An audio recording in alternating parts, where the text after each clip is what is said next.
Hey, Sarah, do Yeah. you want to talk about Dragon Ball Z? Yeah, I guess so.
This is the Gorge. This is a podcast where my friend Sarah and my friend Othar and I talk about a cool topic once a week or so.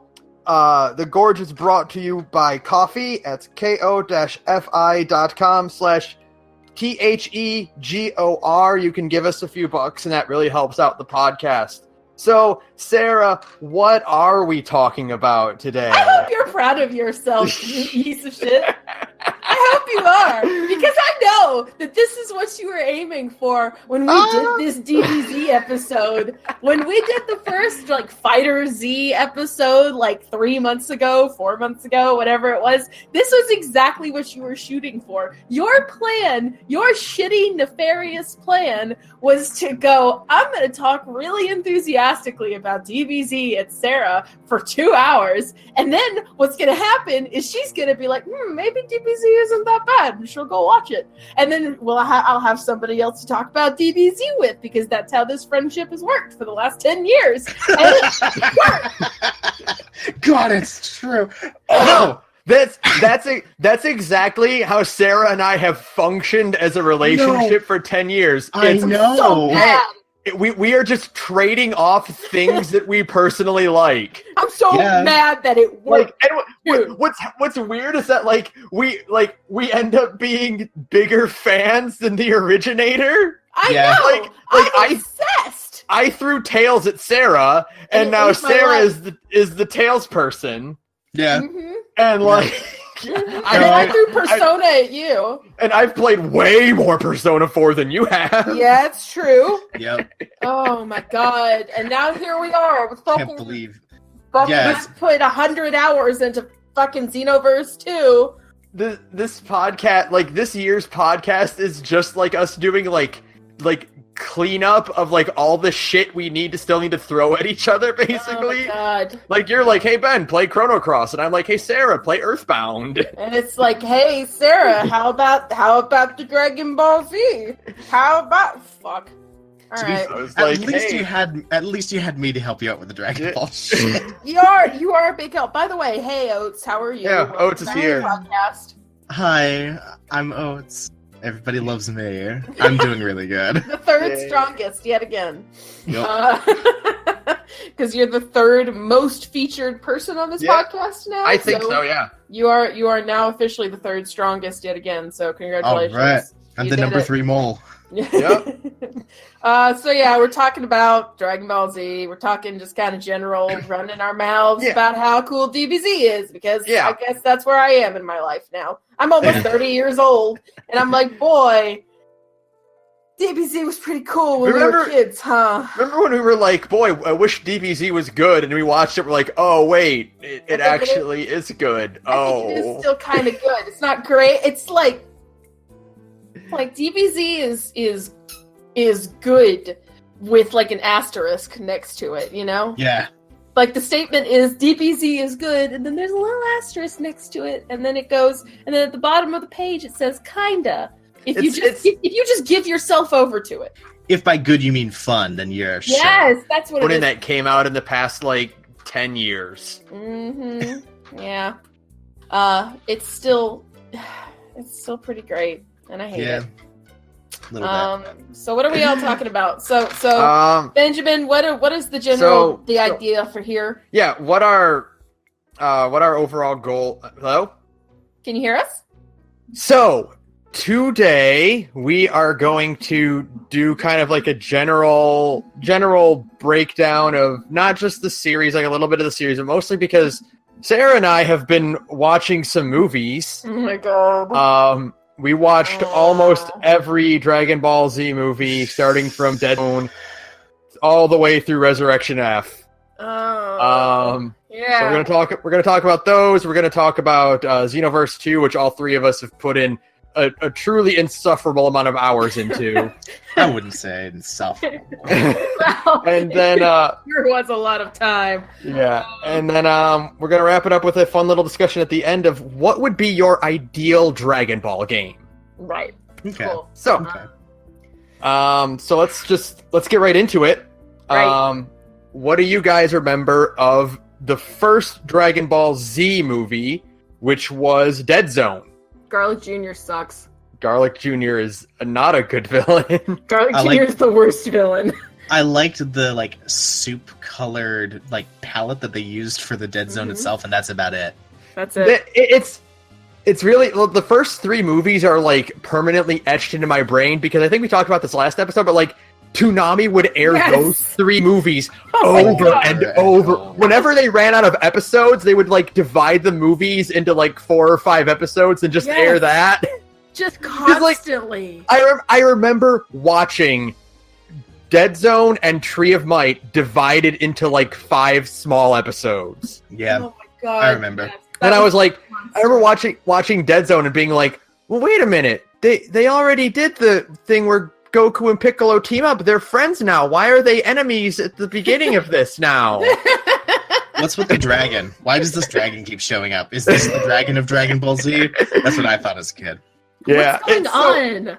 It's so... Oh, man. Gotta hate Icarus. Icarus is the worst. Is the worst. Is the worst. Is absolutely the worst of the mascot characters. I'm taking shots just thinking about it. Oh, man. It's also weird that Garlic Jr. is the villain that gets a filler arc. Yeah. There were a lot of other movie villains that were better. That deserved a cool filler arc. Because they wanted an excuse to get Pilaf again, but they forgot Pilaf's name. Yeah. They forgot. I used to think that Garlic Jr. and Pilaf were brothers or something. Right. Yeah, right. Before I knew a lot about it, I'm oh, are these two the same character, or are they siblings, or what's going on? No. Pilaf is actually way better than Garlic Jr. because Pilaf is funny. At the very least, Pilaf is funny. So and otherwise, I think it's the only movie. The only other thing I can think of that's even remotely noteworthy about Dead Zone is the fact that it has the power pole in it. Yeah, Goku uses the power pole in it, which is the last. It's the last time he does. Mm-hmm. And that's it. It also is. Is this the one where Gohan trips balls, or is that a different movie? This is the one where Gohan trips balls. Yeah. Yep. This is where a 4-year-old's fucking toasted. He sure is. Spins the whole movie out of his mind on psychotropic apples? Apples. He pops an apple and he is gone. That kid is just gone. He pops an apple. That's what the kids are calling it these days. There's that line in the abridged version where one of the henchmen is like, "Well, I hope you packed your bags, kid, because you're about to go on a trip." Yeah.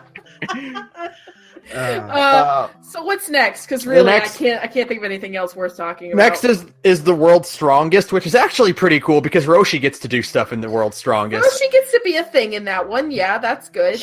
Here's what I liked about the World's Strongest. It foreshadowed the entirety of the Cell Saga before it even happened. Oh, yeah, it did. Oh yeah.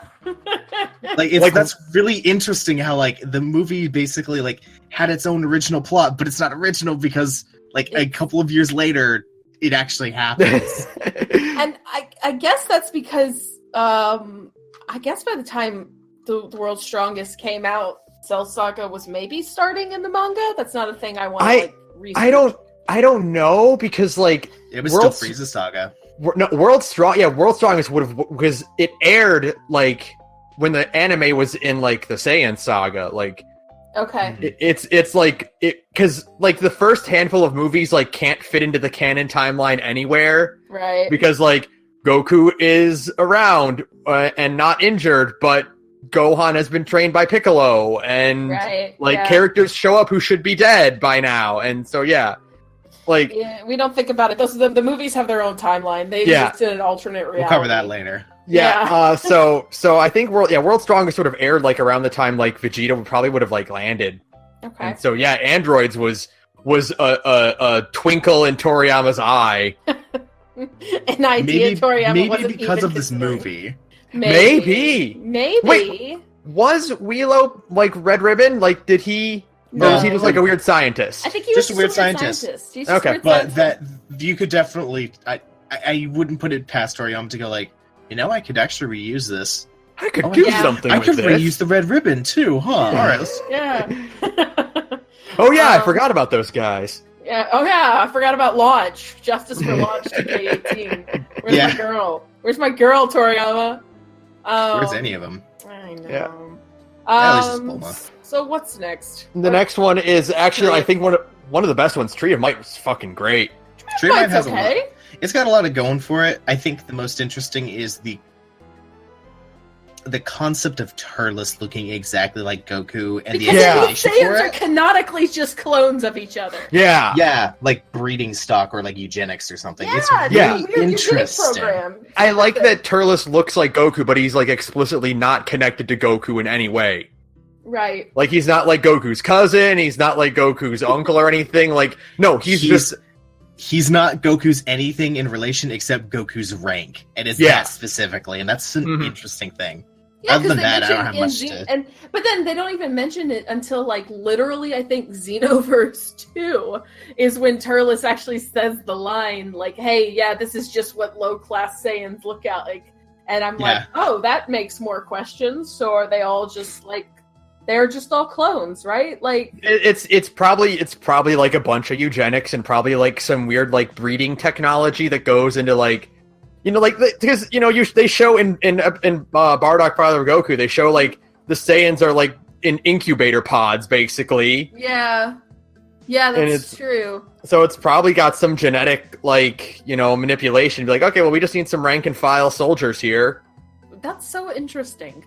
Like, I don't even think Toriyama realized that he had made like a really fucked up, interesting, like space-faring warrior society. Yeah. Until years later, he was like, "Oh wait, I accidentally made a really interesting and unique thing."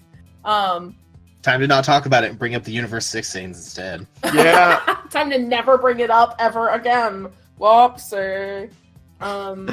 But Turles is cool. Turles is cool. Turles is a really cool. Like, it's weird, like, realizing that, like, Turles just looks like that, and it's not the movie's, like, really dark shading. No, he's just gray. He's very gray. And even, like, you're right, it's not the movie's shading, because, again, in Xenoverse 2, Turles is gray. Yeah. He isn't, like dark-skinned or, like, brown-skinned.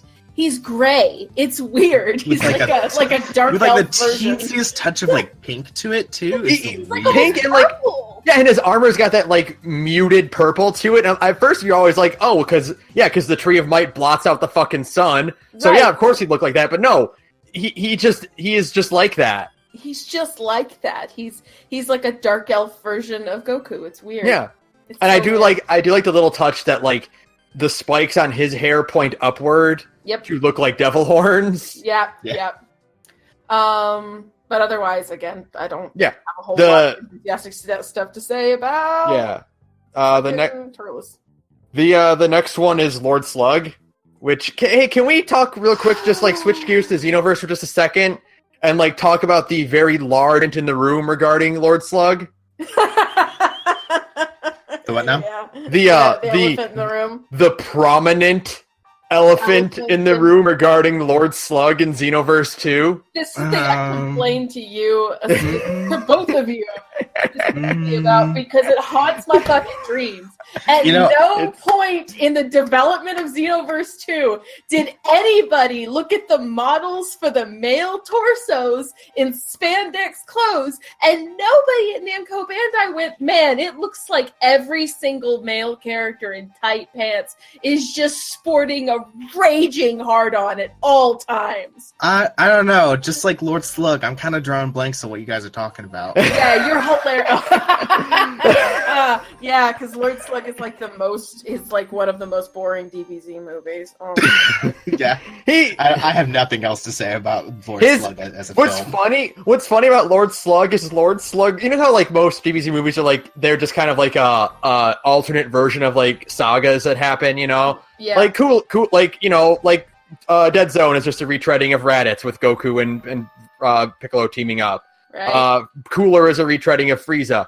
Lord Slug is a retreading of Tree of Might. Yeah.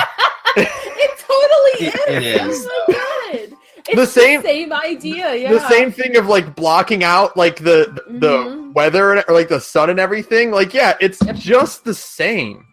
It's the exact. They were just like, it's a plot so nice, we'll make it twice, you know. and then yeah, man, Lord Slug, God, Sucks. Whatever. He's bad. He's not. Cooler. Yeah, Cooler is like so. Cooler's Revenge, Return of the Revenge Cooler. What is it for real though? The first one is Cooler's Revenge. Oh my god. Okay. Yeah, and then the second one is Return of Cooler. I hate it. Thanks. Cooler's Revenge is actually really good. It's pretty good. I like a lot about the very first Cooler film. Yeah, but I do not want to spend an hour talking about it because it's mostly going to be me going like, man, Cooler has some very nice lipstick and like Cooler purple. Like that's some good fashion choices. I like the contrast of Cooler's like of Frieza's true form being way smaller than his form 3. Yep. And Cooler's final form being just way bigger. He's just Shredder from Teenage Mutant Ninja Turtles. And he's massive. He's huge. It's so interesting. And then they have to throw him. I like that this is a thing that'll come up again. I like the answer in a lot of these movies is throw them into the fucking sun. Yeah, this is the first of Goku's trend of just throwing the villain into a sun and to get rid of them. And you know what's funny? It never works. You would think Cooler comes back, Broly comes back. They both got fucking jacked into the sun. You would think, too, that, like, throwing somebody into a fucking sun has a certain measure of finality to it, you know? Like, it's a sun. It's not like there's going to be anything left of the dude in the aftermath to, like, do anything with. Nope. Somehow, because these people who write these movies are all hack frauds, they come up with some bullshit reason. And, yeah, it's not great. None of these movies are, like, amazing. Some of them are just like more fun than the others, and Cooler is one of the ones that's like more Cooler's fun. definitely very fun. He because you know it's basically just he's basically like I'm gonna say it. He's a cooler Frieza. Oh, like it's hard to talk about how cool he is. He's just like I don't know. Like Frieza's got that like Frieza's got this like there's this constant like sadism over pragmatism to him that Cooler just doesn't have. He's no nonsense, and he's also very respectful and very like polite.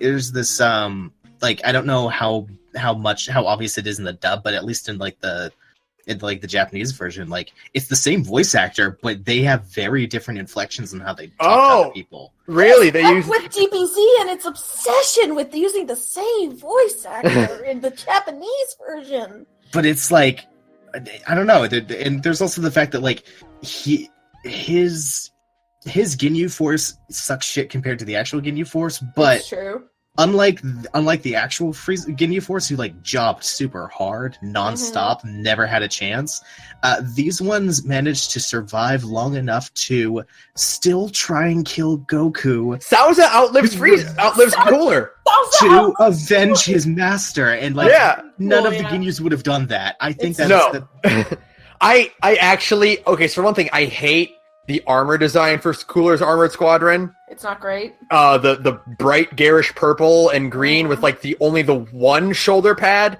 looks really terrible. Yeah. But Sauser's got that blade. That's really cool. His lightsaber is cool, man. His lightsaber is cool, and can't hate on it. He outlives everybody, and he gets to kind of have like the final oh shit moment of the movie. It's a pretty nice like little oh my god moment, you know? Yeah. Like, it's respectable. So that's like an actual movie you should probably like just have like funsies, you know, like watch Cooler. Yeah. Next. Yeah, none of these are like stellar award winning, but like some of them are much more fun to watch than the others for sure. Right. Mm-hmm. Next. So the next one is the Revenge Return sequeling of Cooler. The Return of Cooler's Revengeance. Yeah. Metal Gear Cooler Meta Cooler Revengeance. Yeah, that's really what it is. God, whatever. It's just a Namek saga again. So Final Form Cooler is fucking awesome. He's big, he's spiky, he's muscular.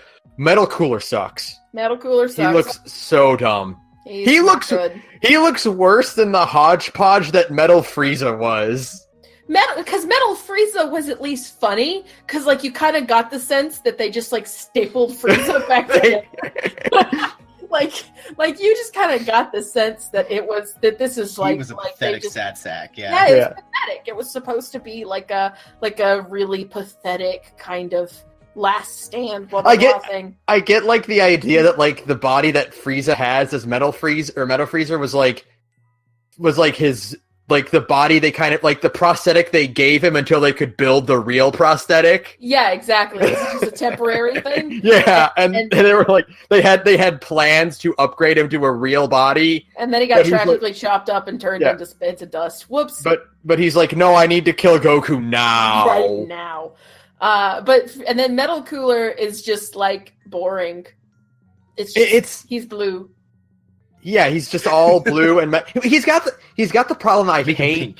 He's got like the sort of like bionic prosthetic that I hate, which is the old 90s Western comic book style, which is take a normal arm and then color it gray and draw horizontal lines going down it, and that is a metal arm.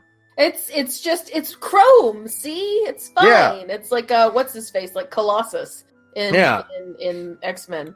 It's or not the Winter a good Soldier's look. arm. Yeah, that's always bad looking. Sorry. Like I get it for I get it for Colossus because Colossus is turning into metal, but like, why would you design a prosthetic that looks like that? Yeah, it's not great. It doesn't seem very functional, and it looks really bad. The only cool thing in Metal Cooler is the bit at the very end when he turns into like the horrible Akira monster thing. Yeah. That looked really cool. Like, that just always looks really, really for cool. all of, like, 30 seconds. Yeah. It's so short-lived. But it's, like, it's so aesthetic for me. It's very Akira. It looks like a horrible, gross monster man, and I love it. And it's super short-lived, and then the movie ends, and you're just like, great, this one sucked. What's next? Yeah. The next one is one of my favorites, actually. I love Super Android 13. I haven't actually seen this one. I've only seen my trucker? I've only seen the abridged version, and I love it. I'm like really surprised that more movies didn't just say, "Hey, here's more androids." Yeah, you would think there's a lot of opportunity for that. Yeah, you could have had like endless amounts of androids because it's like sure, Dr. Giro had a bunch of like side projects. Yeah, you could have easily done just more androids show up. Yeah, fine. And it would have been fun. Yeah, like you could have had another one where Ader like returns. Yeah, for that matter. There is a lot of potential for that. I love that. Speaking of him, there's a what if story in Budokai Tenkaichi 3 where it's what if 16 went back in time. Oh no! And he goes back in time to kill Goku as a kid, and Ader. You play as Ader fighting 16. It's really cool. That's adorable. That's adorable. It's so cool. Thinking of that, those two are like the best characters for their arcs. I know, the purest babies. What is it with like this one? What is it with like divisions of 4 that like guarantees that that character is gonna be good? I don't know. It's just that Akira Toriyama loves a good gentle giant character. Yeah, he just loves making big guys that are like really soft and kind. Yeah, that's it. And he's really good at them. So it's this list does not include Android 13, who was very large and mean. He's large and mean, and again, I've only seen the abridged version, and it is probably my favorite. Other than the Broly one, it's my favorite. Yeah. This movie gets a lot of play where it's like, for me, like, this is the movie where it's like, so when I was growing up watching it, I had no idea of the concept of Dragon Ball movies. Like, right. I didn't get that you could do that with a cartoon. Like, wait, you just make a movie of the cartoon? Right. What? Because that was back when I didn't know what anime was. Mm-hmm. Okay, alright. So, like, and I would, like, be online and, like, see really low quality images of a big blue man punching Goku in the balls. And I'm like, that doesn't happen at any point in Dragon Ball Z. Why are they in the arc? What is going on? This isn't real.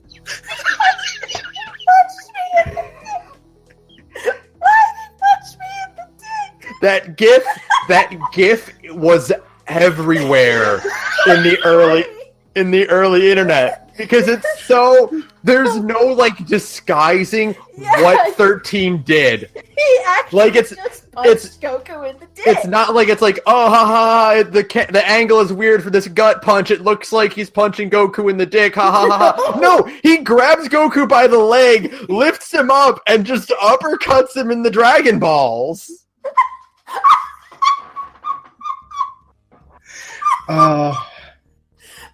There are so many things. There are so many things wrong with the 13 movie, but I think the worst of them is Trunks loses his really gorgeous jacket. Yeah, for like the only time in Dragon Ball history, powering up disintegrates his clothes. I don't get it. Like Fist of the North Star style. Yeah, like he bulks up and then his jacket disintegrates. Not his undershirt, his jacket. Just so weird. It's so his weird. mom made that for him. Oh my god, my mom's gonna kill me. Trunks goes through like 5 jackets throughout the course of like the movies and the series. It's absurd. Like he just keeps going back to his mom. I have to going to the future. I have to imagine that like making more timelines to like go get the same. I have to imagine that like present Bulma like that's like a Capsule Corp like product, and Bulma just keeps pops a capsule and throws it at him. Yeah, she just orders them in bulk for him. No, it's that Trunks keeps fucking up the timeline by like traveling to a point in history where his jacket wasn't stolen or ruined. He just steals it, and then that creates yet another branching timeline of the fucking nightmare that is Dragon Ball Z's time travel. So the Android 13 movie is interesting because it's like the first hint of the ongoing trend you get in Dragon Ball movies. God. Which is the recurring pattern of like the villain shows up, the first squad of heroes fights him. Everybody loses. They lose. Then either Piccolo or Vegeta show up to save them. This movie is great because both of them do. Yeah, that. Both of them get this is the gradient of of shifting roster, where both Piccolo and Vegeta get to do it, because like beforehand it's always Piccolo, and like this is like the first time it's Piccolo and Vegeta doing it at the same time, and then from then on it's just Vegeta after going forward. Yeah, and then and again, because I've only seen the abridged version, for 10,000 years I lay dormant. And they both do it. I love it. Why were they both in the Arctic? I need to know. Well, I think Piccolo lives there. Piccolo's doesn't have a house. Piccolo lives wherever. Vegeta was just there.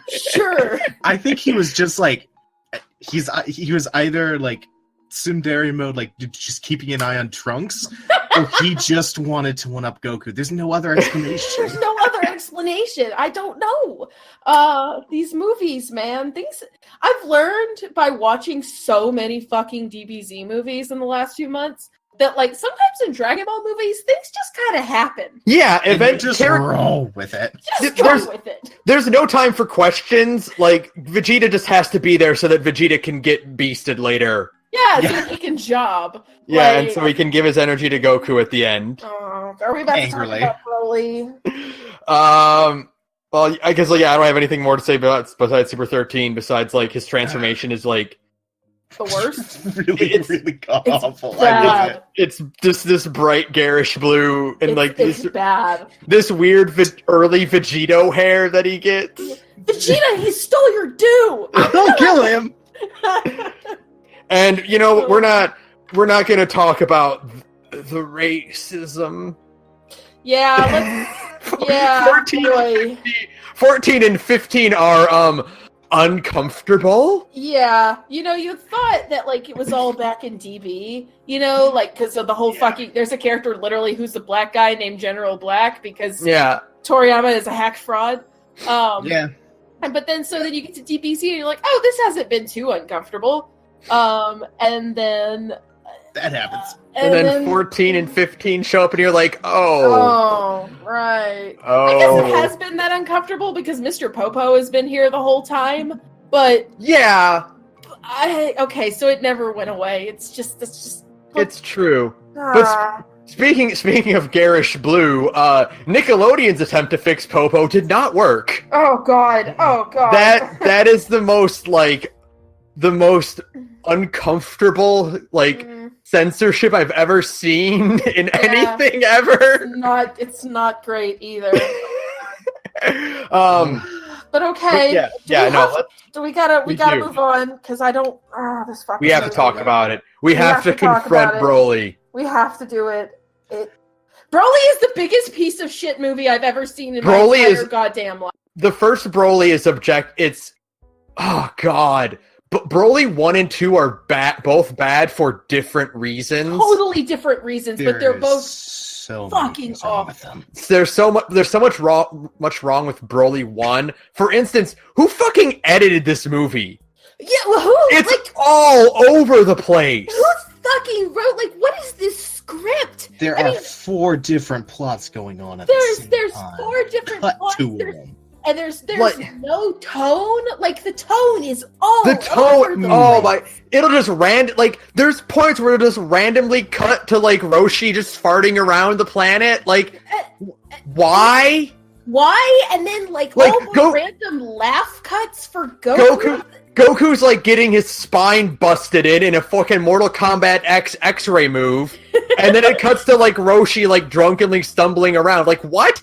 What is going on? And then, like, the fucking alien abominations. Oh, I hate them. Oh I hate them so much. I've never, like, recoiled physically from my computer the way I did because, like, Ben and I, we watched them together, and we were making commentary, and as soon as those fucking things popped up, I'm like, what in the fuck is that? They're wrong. They're wrong. They're wrong. Like, who designed them? Fucking incorrect.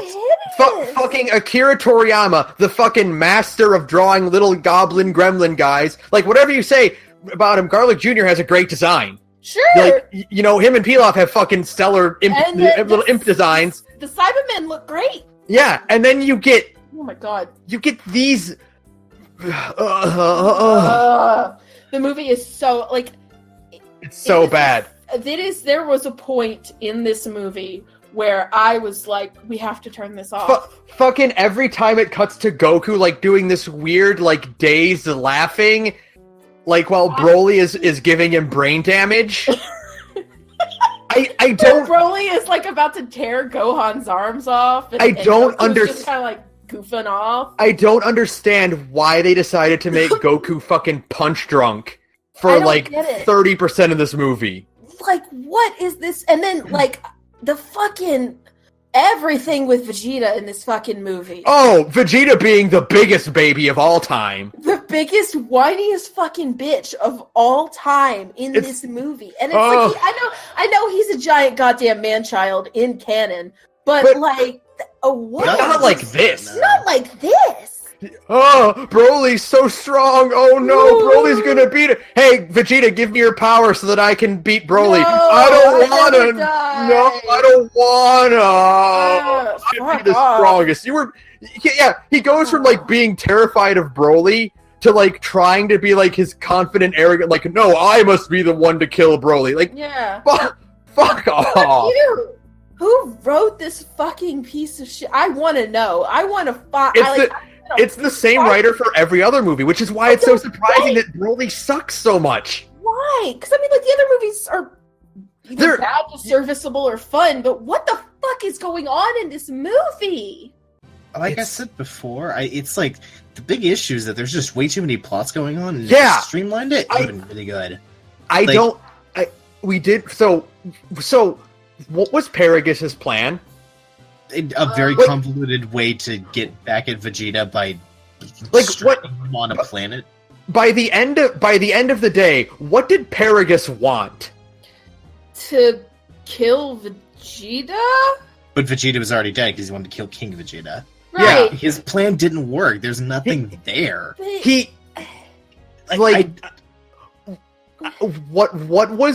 did Paragus ultimately accomplish want? By building like a fake planet Vegeta? Like, what was the whole point of that? I guess it was to like get Vegeta on the planet that was about to get hit by the comet.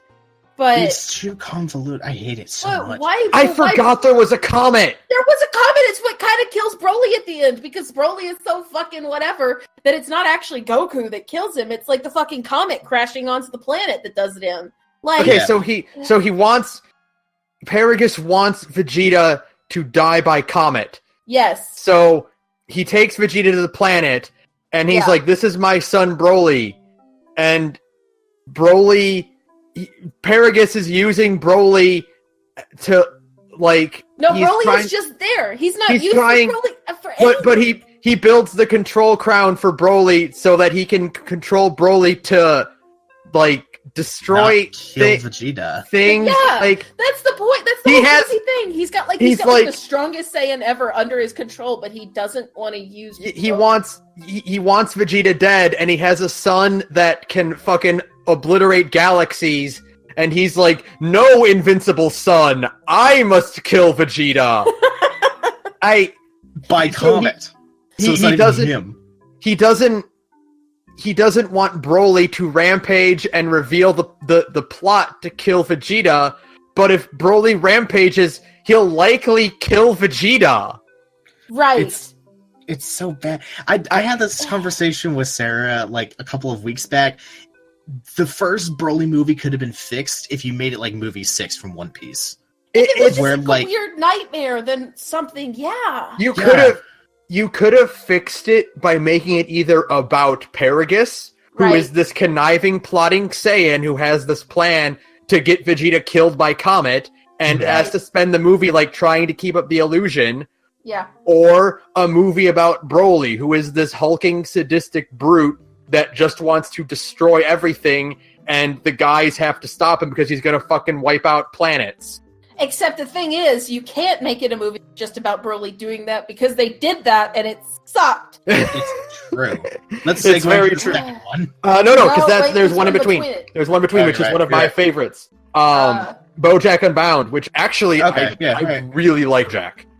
BoJack is a good movie. BoJack's got some good points to it. It's a serviceable, fun. Because BoJack does the thing that like a lot of other movies do as well, and like what should have been like the norm for like the sagas actually, which is, hey, here's Broly and here's like his henchmen, and like the henchmen are gonna pair off with the heroes, and duke it out with them, so that everybody has something to do instead of waiting for Goku. Yeah. And like it's BoJack is very much a better version of what Broly should have been, because BoJack is also very huge and sadistic and unstoppable. And like, but they do like the one thing. The humor in BoJack is a lot better. Yeah. Mr. Satan, like, what's funny is like the humor in Broly is weird and out of place and doesn't make sense. Whereas the humor in BoJack ultimately serves a purpose, because Mr. Satan bumbling around crashes his little pod into BoJack, and that buys them time. Yep. Yeah, it's crazy. It's almost like setup and payoff is. Yeah. Who'd have thunk it? Who fucking knew? It's like the most basic like screenwriting 101 bullshit, but it turns out if you have some minor semblance of like setting up a thing and then paying it off later, that gives the audience a sense of like satisfaction for paying attention. I know that's fucking crazy, but like roll with it, you know? Like maybe you could do that and make some good fucking movies for once. It's also got the best Trunks design ever. Oh my god, don't the sleeveless jacket with the long hair. Don't make me do this. Don't turn into a 13-year-old girl right now. They knew because where did they put Trunks? Where did they put Trunks in this movie, Sarah? In a fucking flower. It's so good. So that when he squares up against like the dude he's got to fight, he strikes his fucking fighting pose, and what fucking happens? Like flower petals just flutter by in like this fucking like gorgeous shoujo anime like sakura flowers shot, and you're just like, they knew. The dude he's fighting is also like the kind of like the weird mystic pretty one. Yeah, and it's amazing. Like, oh, Bojack's henchmen are so good. Bojack's henchmen are great. All of their designs look good, especially Zangief, who looks excellent. They're like the first time I've seen like space pirates that like really look like what you would get if you actually did mash an alien and a pirate together. Yeah. And like their designs are so solid because like that, you know, it's like that blue color plus like their hair color, it all meshes together really well, and it just looks really rich, and the movie itself looks great. It's not one of the better animated DBZ movies. It's kind of stiff. It's a little stiff in places, a little stiff, and also just kind of the art quality itself is like a little lacking. But color palette's fucking good though. Man. It's so sharp. Oh my god, yeah.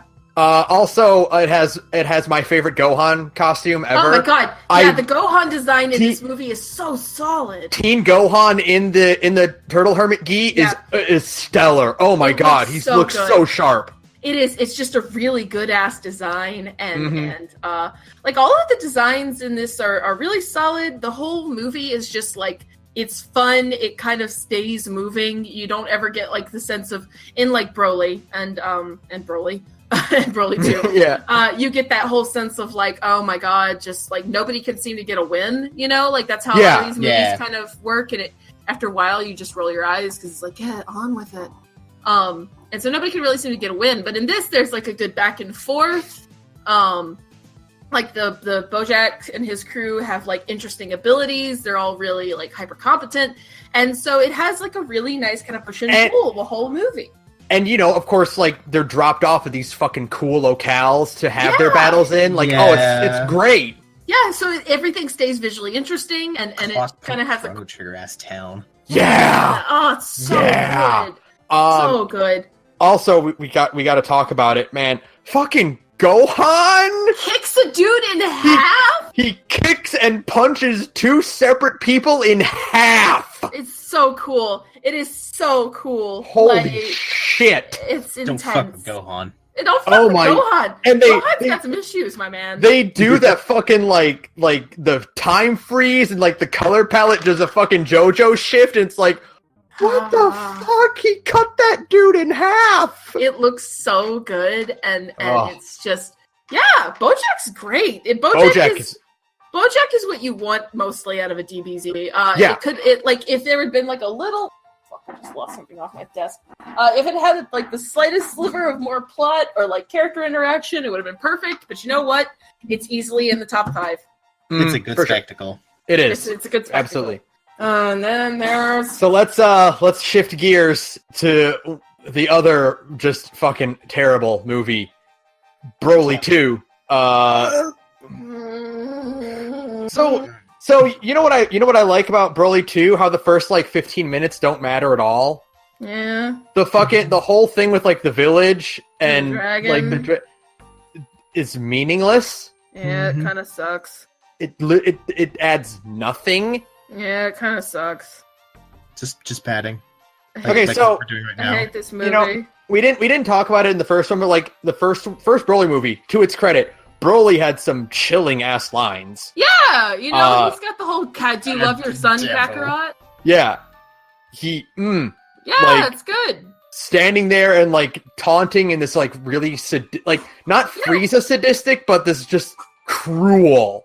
Yeah, crazy berserker sadistic. Like, you kind of get the sense of like, oh shit. Like, the first Broly movie could have been a good movie if it wasn't such a fucking mess, Yeah. This movie has that's not true. The only redeeming quality is that the movie does actually look visually like good as shit. Like, it looks really damn good. Especially compared to the fact that the first Broly movie looks like garbage. Oh, it looks terrible. It's ugly. Like, we didn't bring that up, but the first Broly movie is hideous. This movie also has, one thing, it has Videl in a cute dress, which is nice. That's a plus. All right. Sure. I love Videl in a cute dress. It has one of my favorite jokes in Dragon Ball history, which is, like I said, the idea is that they fight until they lose, and then Piccolo or Vegeta shows up. Yes. And this movie plays with that by having Krillin dressed as Piccolo showing up to save Gohan. Yeah, that's pretty good. That's a pretty good joke. Why doesn't Piccolo or Krillin have the Demon Gi as like his alternate costumes in any of the fighting games? He looked pretty good in it. That's not fair. That would have been really fun if he had like an alternate costume too, where he wears the Demon Gi. I would have loved that. Would have been really funny anyway. Yeah, and then it has the the son family Kamehameha, which is cool. Yeah, which is really cool. That's it. And then of course it also has both scenes of Goten and Trunks peeing. Because it's a DBZ and this is how men bond. Yeah. I hate that. I think I hate this movie more than Broly 1. I don't know. Because this movie like felt more consistent, like tonally. Yeah. It wasn't jokey jokes the whole time. It wasn't like 15 goddamn minutes of filler, my man. But it was all front loaded. Yeah. And then I'm not saying it was tonally consistent in a good way, but it was more tonally consistent than Broly 1.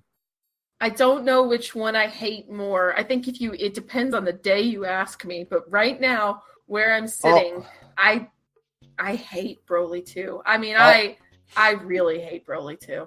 Also, the Dragon Balls don't work that way. Like that. The Dragon Balls don't fucking work like that. You have to actually summon the dragon and then verbalize your wish. You can't just be like, oh, all 7 Dragon Balls are in the same area. Let me think about it, and then a thing will happen.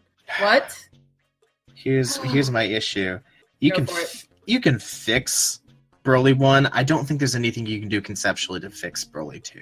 I think that's it. I think that's what it is you can't fix Broly 2. Broly 1 could have been saved by editing. Mm-hmm. Like, if the jokes were cut down, if a lot of, like, the weird, like, quirks, like Goku being punch drunk, if the aliens designs were changed, Broly could have been a better movie. Yeah, Broly 2 is just boring. Yeah. And because there's a few points in Broly 1 where I went like, oh, that's interesting. When we were talking about it, I was like, oh, that's kind of dark. Oh, that's kind of like the bit with like Paragus holding Broly down and putting the restraining device on him, or the bit where King Vegeta kills a baby. Yeah. Like, those, I was like, oh, and there's that one shot, like, it's a really good shot in Broly 1 of Paragus in the throne room on Planet Vegeta, and it's just really dark and moody shot, and, like, it's all, like, an infinite black, and it's just Paragus, and he's realizing, oh, he's fucked. Like, all of that's really interesting. And so there's a few parts in Broly 1 where I'm like, oh, okay, that's kind of neat. There's not a single moment in Broly 2 where I went like, oh, that's interesting. The only thing I have to say that's even remotely positive about Broly 2 is that I think the character designs are good and the animation looks nice, and that's it. Yeah. Which also the other thing, but this is also in Broly 1, but it sucks that Broly as a character has fucking really cool attacks because he doesn't deserve them. Yeah, Broly sucks, but Broly's like key manipulation stuff is really cool, and I hate that it's stuck with Broly. Because Broly, have I mentioned Broly sucks? Broly sucks. I think what makes Broly suck, and we'll get into. Actually, no, I'm gonna hold off on that until we talk about the next one. Okay, yeah. So the next one is the only good Broly movie because Broly himself is barely in it. It makes no sense. And that like, Bio Broly is a good movie. Sarah and I were both like, oh god, we didn't want to do it. Yeah. And we got like 20 minutes into Broly 3 and we're like, wait, this is actually kind of interesting. Yeah, it's that Jay Bauman problem when they're watching Extra, like in Best of the Worst. There's a part in like one of the very first episodes of Best of the Worst where they're watching Extra, which is actually a really good horror movie if you have time to watch it. Mm-hmm. Where when they're watching it and they're expecting it to be a bad movie, then you hear Jay at one point go, "Guys, we have a problem. This is actually a really compelling movie." That was the problem I had during Broly 3, where I was expecting to hate it. Yeah. And it's okay. Pretty good. Like it's not up there with like Cooler and BoJack, but like it's serviceable. It's not bad. It's a functional movie. It is weird. It's kind of interesting to not see Goku and Gohan in the leading spot. They're not even in it.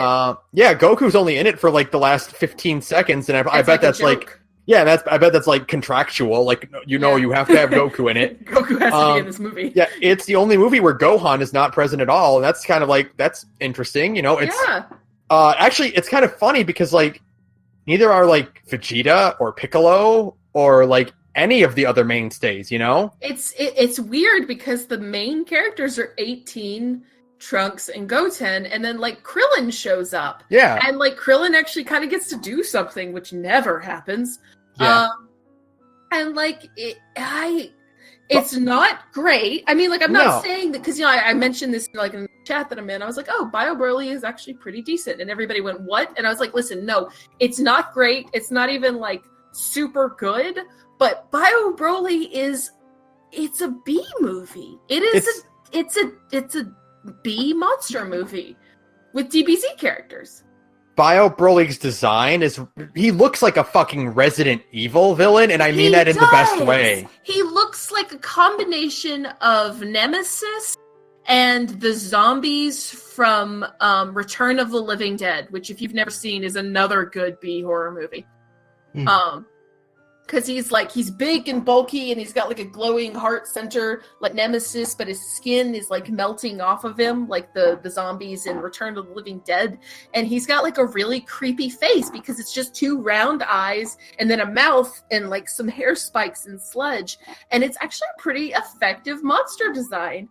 And so like by turning Broly into just like a monster movie monster, suddenly the Broly movie concept becomes really good. Like, it's just interesting the whole year. I was like sitting up at points, I'm like, wait a second, this is actually pretty good. It's got that like overlying threat of like the acid sludge around it too, and you're like, oh, this hinders their ability to like freely move around, and it's like that's actually kind of an interesting approach to this. It kind of creates like this dangerous arena around them at all times. It has kind of like, it has all like the tropes of your standard like science gone mad horror movie where it's like a rich man wants the perfect soldier, and so he has one made and it goes out of control, and then all of the scientists are killed by their hubris, I actually really did like that the villain was just a guy with a grudge against Mr. Satan. Yeah. And I thought, like, for once it wasn't like a threat against Goku or Gohan or Vegeta. It's like, it's Mr. Satan and the others just kind of get caught up in it. Yeah. Yeah, World's Strongest gets kicked off because they were trying to get, like, Roshi. Right. Yeah. And it has that same kind of sense of being, like, kind of compelling in that way. And the whole time I'm watching it, all I could think was that this definitely made me think of like a B movie, like a good B movie. Yeah. And Broly's design does look like you would see in like a 90s or like late 80s, early 90s, like when they discovered they could like make goo. Yeah. And like just slop the goo into monsters everywhere. Like, yeah, perfect. It looks good. And again, going back to BoJack, there's a setup and a payoff at they set up in the beginning of the movie that Trunks is really smart and Goten is clever, and you're like, okay, cool.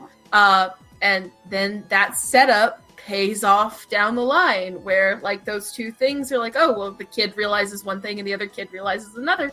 And then those two things kind of, that's how the problem gets solved. And like, what the fuck? That's like your standard like movie setup and payoff kind of thing. What makes this stand out, I think, really at the end of the day, is that Broly 3 feels so much better because it's finally a Broly movie that like functions like a movie does. It's like an actual, like, that's the weird thing. Is that, like, there are better Dragon Ball movies, but even, like, the good DBZ movies don't really function as, like, movies. It's just, like, some dudes show up and they fight and it's fun. Yeah. Like, Broly kind of feels like a real movie. And the only other, like, real nitpick I have with Broly 3, and I mentioned this when we were, like, watching Broly 2, I'm like, I just realized that Kid Trunks has no abilities onto his own. All he does is has generic ki blasts. And then in Broly 3, he uses Trunks uses the Kamehameha. And like, I told Sarah when it happens, I'm like, okay, somewhere Vegeta is like having chest pains. This kid knows the fucking Kamehameha out of nowhere, and I'm just like imagining like world's okayest dad mug shatters. Yeah, that's what we said like the second time he was like, okay, for like Vegeta suddenly just got a weird chest pain out of nowhere. The second time he uses it, it's like, okay, his favorite mug just broke. It's so weird. And then like in the movie, it's, you know, there's like that cool team up Kamehameha between Trunks and Goten and Krillin. Again, Krillin gets to do something in this movie, which boggles the mind. I think using all of the characters that they did really helps up the tension, because these are characters who definitely do not have the kind of plot armor the rest of the characters. Yeah, that totally is it. Like, and because in like standard Dragon Ball, like 18 Krillin, Goten, and Trunks usually kind of exist to either be like side characters or to job, you know? Yeah. And they get to be like the main focus in the movie, and it's actually really interesting the whole time. What? Yeah, it's very weirdly compelling, and I kind of wish more movies had done this formula of like taking, because like this movie exists in the point where Goku is dead, you know? Usually Goku shows up as a spirit anyway and helps Gohan, like he did in BoJack and in Broly 2. And it's like, I kind of would have preferred if like more of these movies were like, here's a weird ensemble gathering of characters to fight new threat. Yeah. Have some of the B characters do their own thing while like the main arc is happening. Yeah. Let the B characters, let the B team get like a movie. Like let Piccolo and some of those other like kind of side B characters get to do like a cool thing. Yeah. Like that would be awesome. Are you kidding me? One of the movies starts with Piccolo and Tien trying to get their driver's license expired. And it gets out of control from there, and it's just it's a joke. I would watch the shit out of a Tien and Piccolo buddy cop. Dragon Ball movie 21, where it's like Piccolo and Tien have to avoid tax fraud. No, we have to include Vegeta in that too, because this technically like nowhere. Vegeta goes to court for property damage. Yeah, absolutely. Shit, that'd be so great. Oh man. Okay, but so Broly 3 is weirdly good. Also, I really did like the stinger at the end, where it's like the implication that like Goku and Pikkon occasionally have to do like cleanup for like the villains that get sent to hell. Yeah. Oh, it's so good. That's actually like a great little joke. And I guess they were setting up for like a fourth Broly movie. And I guess nobody wanted a fourth Broly movie. I mean, but like honestly, I would watch the hell out of a movie where it's just Goku and Pikkon fighting like the galaxy's worst after they die, and it's just this constant like exhausting slog of new villains being sent to hell. You say that, but that is kind of what happens in Fusion Reborn. A little bit, but it's like the opposite of what happens in Fusion Reborn, because like in Fusion Reborn is very interesting. It's a weird movie. It's one of my favorites. But at the same time, it has points that I just hate. The thing about Fusion Reborn, And I think Fusion Reborn of like the old Dragon. This isn't counting like Resurrection F and Battle of Gods.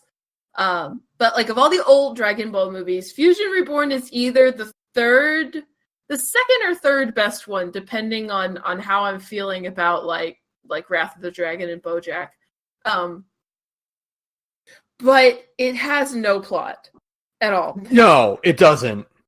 At all. Like Fusion Reborn has literally no plot. The plot of Fusion Reborn, in contrast to like Broly 3, which actually does weirdly have an actual plot with like plot points and stuff.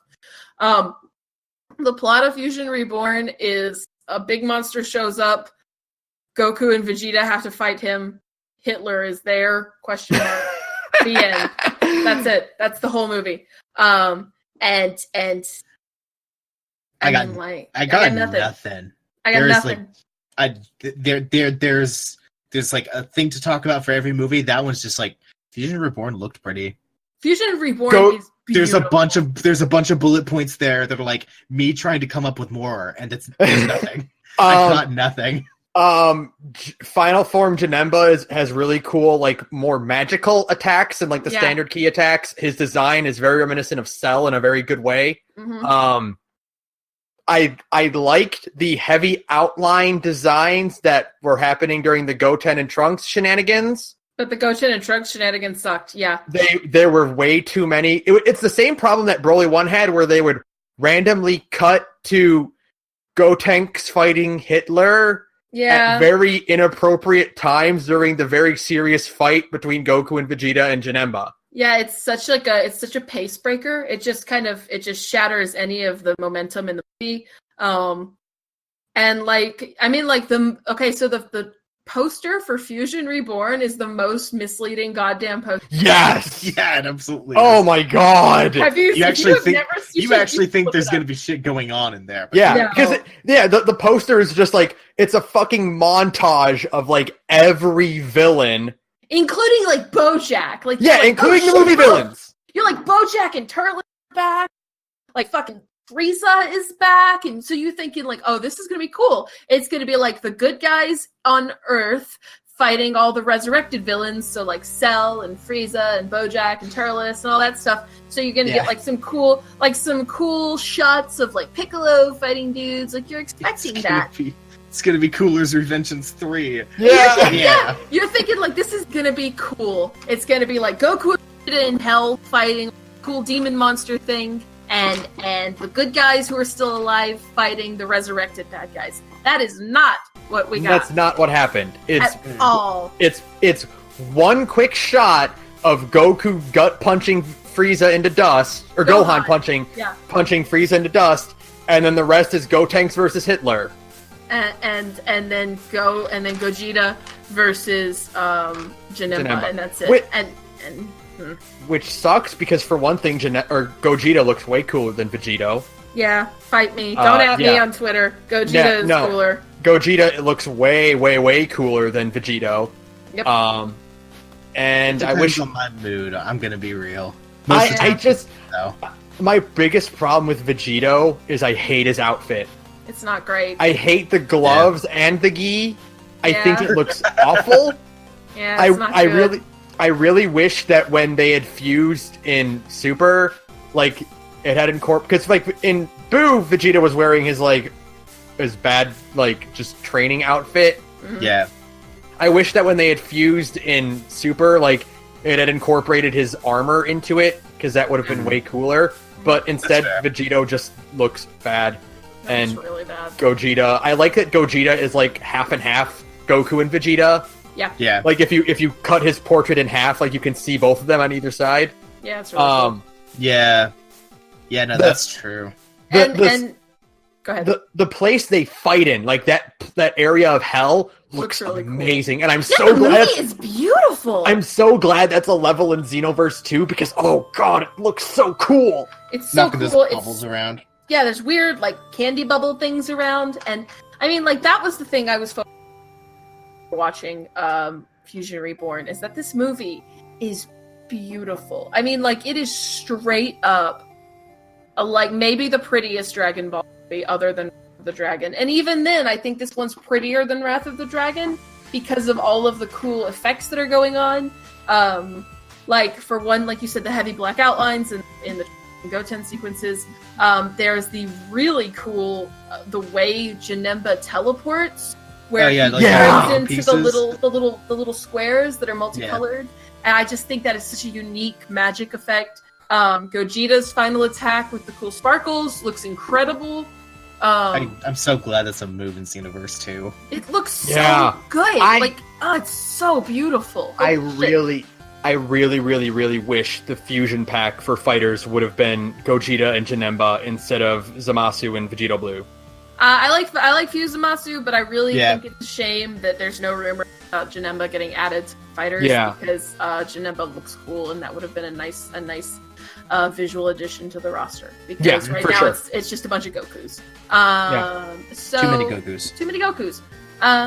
But you know, I literally could probably spend the whole podcast talking about how pretty I think Fusion Reborn is, because it is tremendous. The color palette is rich and dark. The character models look really solid. The animation itself looks really good.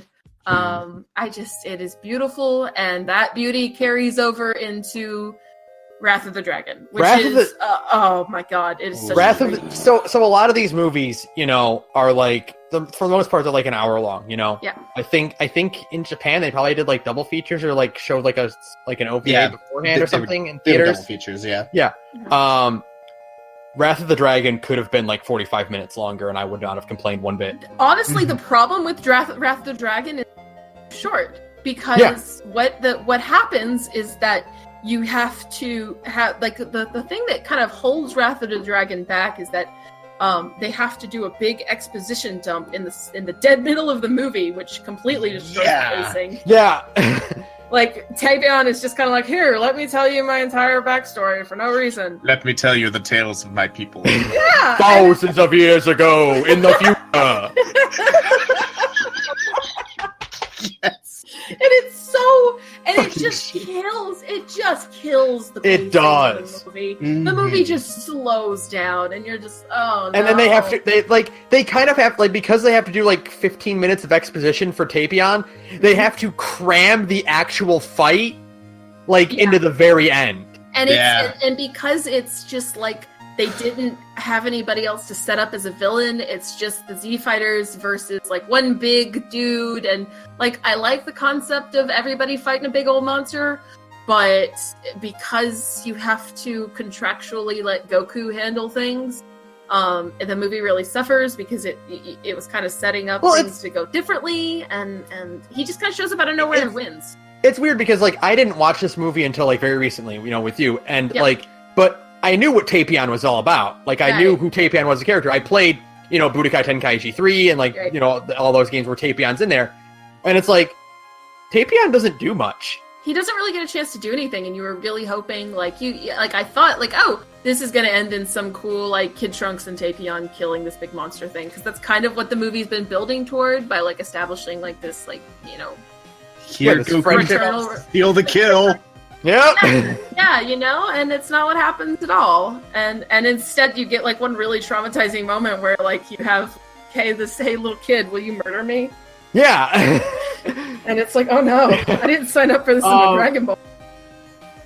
Yeah, it's just like, it's a shame that like this movie wasn't like a half hour longer so you could put more development into Taebyun or into like the fight. Like, whatever you wanted to add to it, it needed, you know? Yeah, it needed to just kind of, like, be spaced out better and have, like, a little bit more...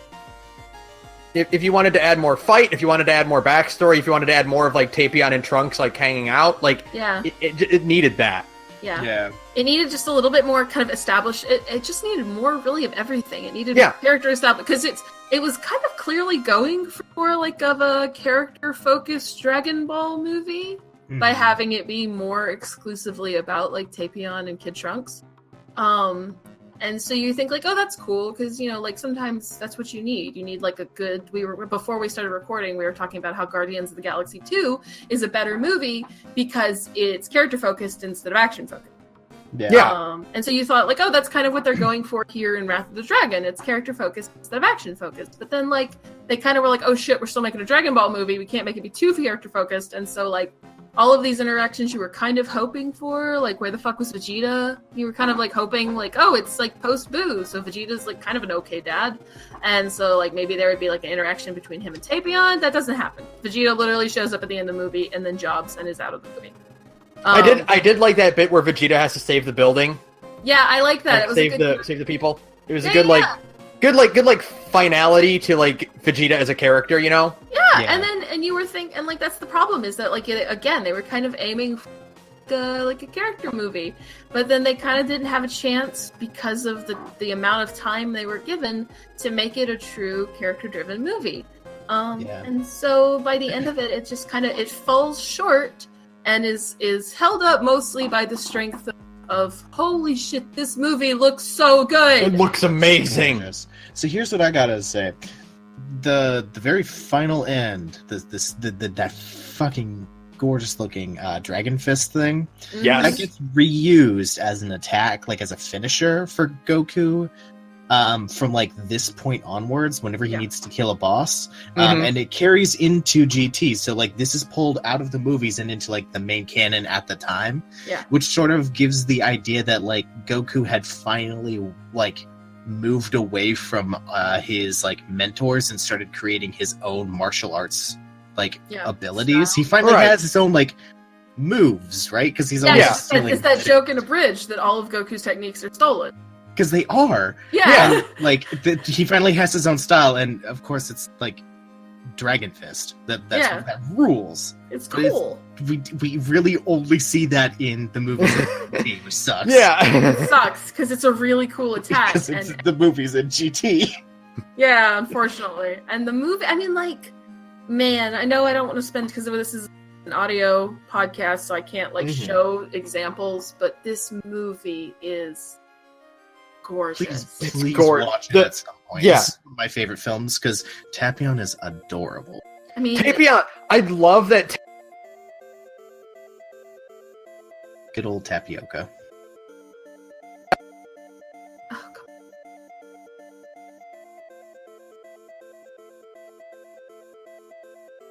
Did I lose you guys?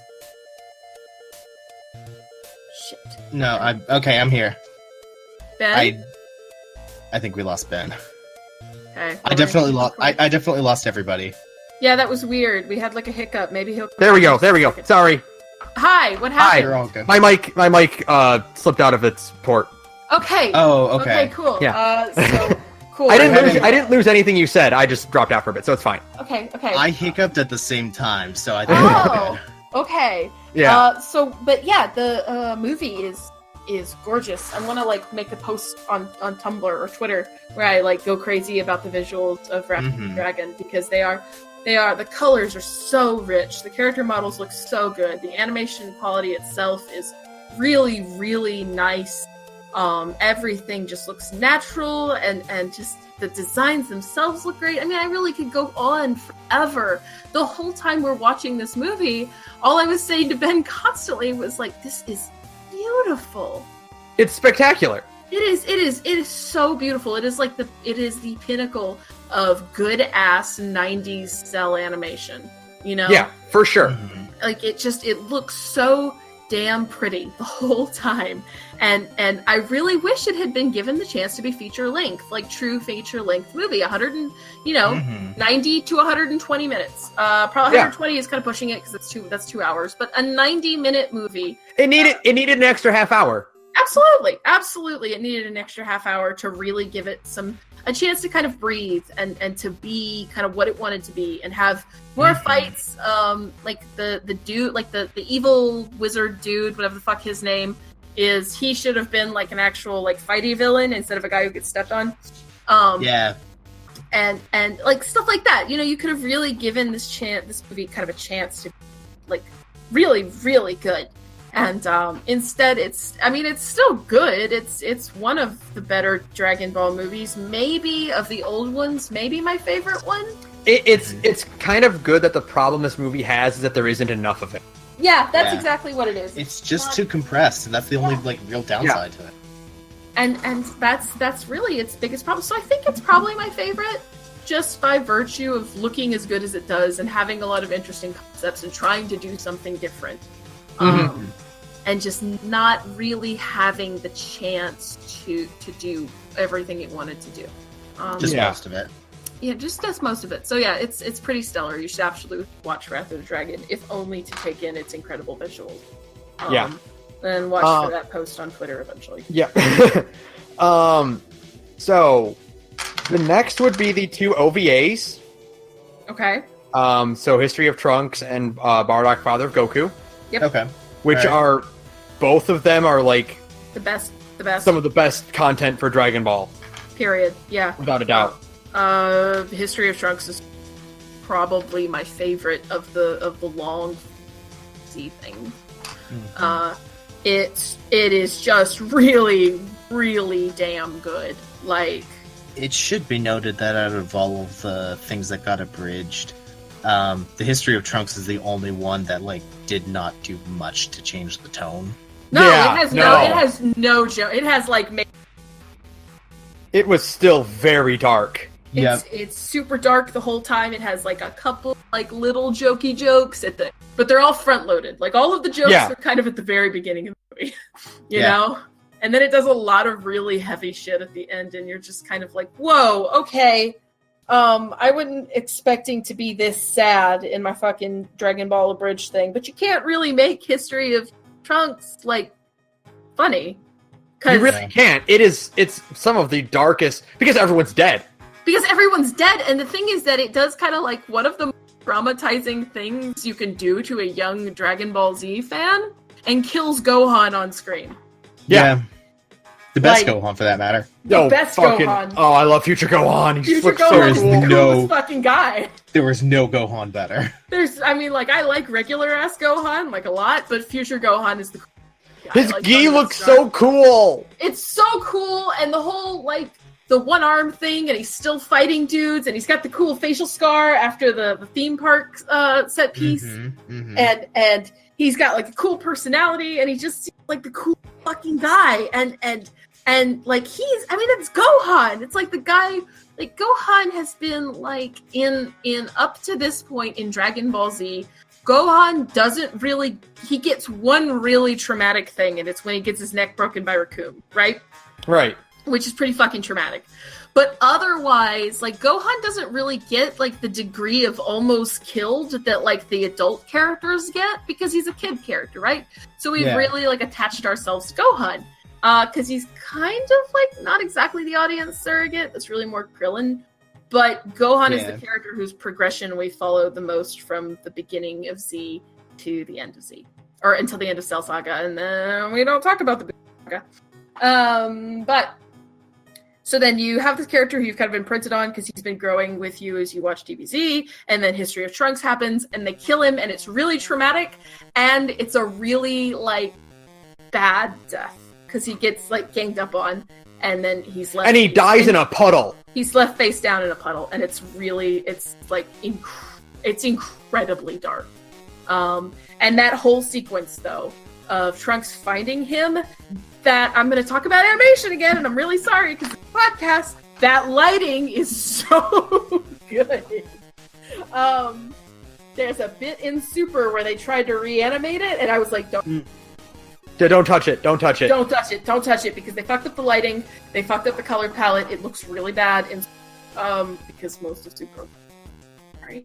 But that it's all purples with really stark, violent, bright red, emergency lights flashing. Yeah. And casting everything in this really, moody color. And there's nothing like it. And it looks so fucking good. I'm, obsessed with it. I'm obsessed with that scene. That moment is, that moment definitely got a moment where, you can tell the animators watched a shit ton of Blade Runner to get just the right moment. Yeah! It's so Blade Runner. Man, you're so right.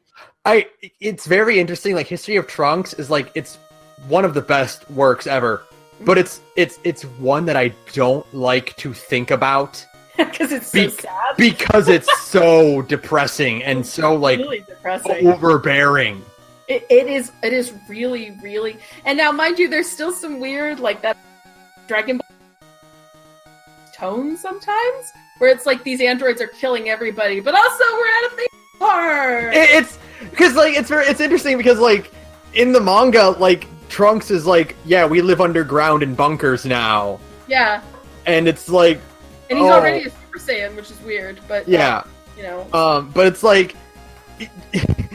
I always thought it was weird. It's like, these androids are a known entity, and they're known for, like, just wiping out everything. Right.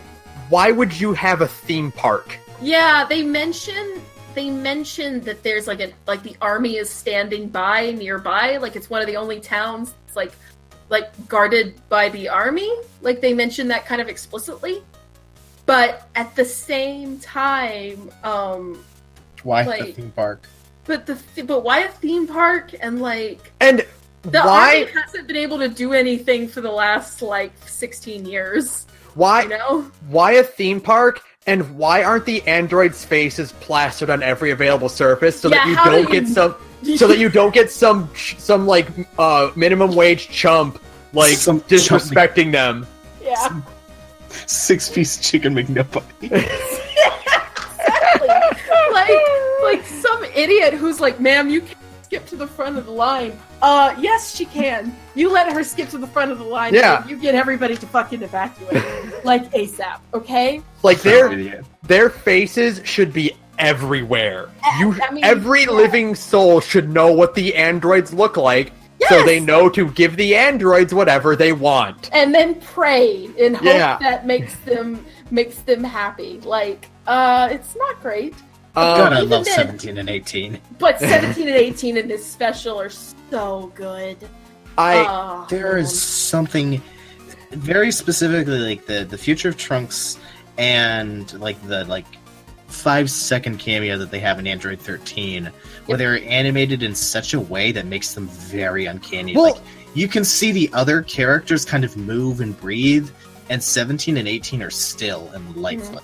It's super good. I wonder how much of this was directing and how much of it was like inexperience in voicing the characters, but History of Trunks, especially compared to like the dub and Super, they're so much more robotic and like neutral in History of Trunks than they are in Super. And I don't know if that's because they're new to the characters. At that point, Chuck Huber was pretty new to the voice acting scene, but... But, and it's also, you would expect, like, these voices to differ after fucking, 20 years of voicing them? Yeah, 20 years. Yeah. Yeah, like, there are clips of on YouTube where it's, like, comparing Vegeta in the early Funimation dub and, like, the redub, and then in Kai, and it's like, you can just watch Chris Sabat's voice get deeper and deeper. And more, like, experienced and more comfortable with saying these, like, kind of corny-ass lines, As time goes on, he gets more and more Mondo cool. Yeah. But whatever the reason was, like, for History of Trunks, it works so well. They sound so, like, they sound fake. It's that thing in Silent Hill 2. And I know that's a weird thing to compare to fucking Dragon Ball Z. I know exactly what you mean, though. You know what I'm about to say? Yeah. The voice acting in Silent Hill 2 is kind of bad, but the badness works in its favor because it makes all of these characters sound just a little off and a little off-putting. It makes it so much more unsettling to experience that way. Yeah. And because they just stand out. They're talking and they're joking around in like these weird tones, but they're still making jokey jokes while doing really horrible things. So they come across as like really kind of fun and charming, and you're still like, oh shit, they're killing a bunch of people at the same time. Like they're monsters, and it's great. I always thought like this movie's like. So they have, like, the little cutaway where it shows, like, Roshi and Oolong and Puar and Turtle in the sub, and it's like, that was meant to be, like, the sort of, like, little bit of comic relief of, like, Roshi's like, I'll fight the androids! Right. But, like, when I watched it as a kid, I'm like, that's not funny. They're hiding out in the sub because they know they're gonna die. That's heartbreaking. Yeah! Like, they just live all day in a submarine because they know the androids would come and kill them? And, like, all of their friends are dead? like everybody they know has died horribly. Like the implication that Puar doesn't even have Yamcha anymore. Yeah. Oh, it's so sad when you think about it for more than like 15 seconds. It's depressing. It's very sad, and like I said, like I don't like to dwell on History of Trunks. It's so, but it's like, but then like you think about all the like, there's a lot of really, really good stuff. Like one final thing, because they mentioned it as like a joke in the abridged version, but then I thought about it and they were right. So there's a line in the abridged version where Trunks is doing his voiceover and he says that his mom told him about the fights, but there was a lot more posturing.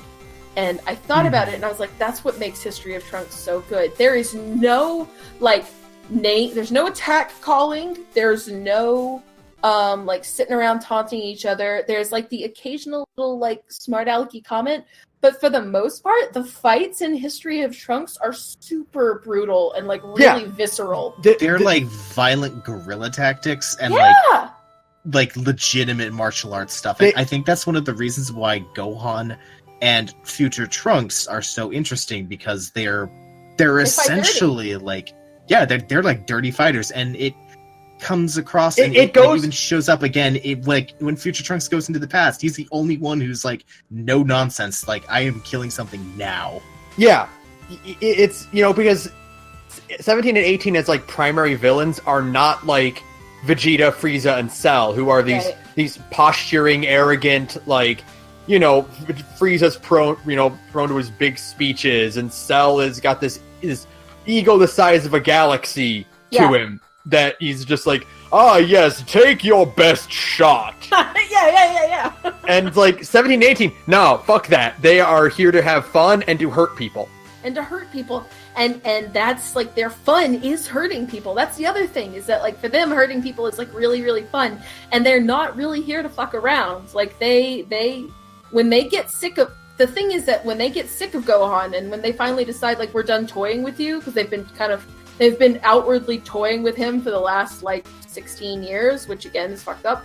But when 18 is like, I'm tired of him, I want him dead, they kill him. Yeah, like, it's done and over with. It's done and over with. They gang up on him. They use, like, really dirty tactics to fight him. They, and that's a thing that Trunks mentions when he comes back and he kills the androids, like, later. He's like, how do you think, like, Gohan felt when the two of you ganged up on him in the rain? Like, with one arm. And it's like it's kind of like like the future of Trunks is fucked up, but it's also kind of like what you'd always want DBZ to be sometimes, where it's a little less goofy and more like a seinen series. Yeah, History of Trunks is, if that tone were throughout the series, it would be a seinen for sure. And it would be like a thing it's not like if you want nostalgia, go watch DBZ. It would be like go watch DBZ for your anime history. Yeah, it's the same thing with like History of Trunks and with Bardock. Both of them Bardock together is so good. Are that like they're tonally so separate from the rest of DBZ, and it makes it so interesting. Oh my god. So yeah, Bardock is so good too. Bardock's so fucking cool. Bardock's so fucking cool. I'm going to say that over and over again. Bardock's so fucking cool. Bardock's so goddamn cool. I wish more than anything that we got just a little bit more of what we got from Bardock. Like, I wish there was like an extra 10 minutes. That's all I wanted. What I love though, I love that all like the games and stuff push Bardock the way they do. I love that Xenoverse pushes Bardock. Yeah, I like that Xenoverse is like, we acknowledge that Future Trunks and Bardock are the two coolest dudes in Dragon Ball. So that's who these games are about. Yeah. The post game, for that matter, is literally you playing as Bardock and future Gohan. Yeah, it's so I just the whole Bardock special is just, for one thing, like I love that like it makes no assumptions. Like Saiyans were dicks, and Frieza was probably right to wipe them out if you think about it. Like he probably had the right idea because they were monsters. Oh no, they are the one thing that I really like about the Bardock special is that it really does not sugarcoat the fact that, like, okay, Bardock is like our protagonist, But Bardock is not a hero. Bardock is a fucking monster. The movie opens with them in the process of wiping out an entire species. Yeah, love to commit some genocide. Like, holy shit, it is so, like, I loved it. I loved that the special just kind of doesn't really sugarcoat the fact that Saiyans are huge bastards, that their entire, like, species is destructive and their culture is, like, really fucked up, and they get, again, it's like 17 and 18, they enjoy hurting people, and they get stronger from it. And, you know, if Frieza hadn't wiped them out, they would have been, like, the biggest threat in the galaxy, and they probably would have been unstoppable. And so, the special doesn't really hold back on it. It doesn't try to make Bardock look heroic at all. He's, like, loyal comrades, but that's different, you know? Yeah. And he gets the one of my favorite lines, maybe in, like, last night I heard it. It was my first time watching the Bardock special, was, like, last night. And there's one line that is so good that it's, like, at the top of the line, like the list of good-ass lines in DBZ content now, and it's the Knassin, and Bardock is hearing him in a vision, and he's like, you know, your son is going to stop monsters like Frieza and you. Yeah. I love the idea of the Knassin giving Bardock future vision as a punishment. It's malicious, yeah. You don't usually see that. Like, you'd think Frieza would be like, I want to. That's like, you know, that would be great to help you do what you need to do. But no, the Knassins give Bardock future sight as a punishment for, like, slaughtering them, because he's saying, like, hey, you can't change fate no matter what you do, and I'm going to make you, like, aware of it. It's so good. I'm going to show you how you bury yourself. Yeah, that's it. So dark and awesome. The repeating line that echoes throughout, like, the Knassin's narration. Yeah.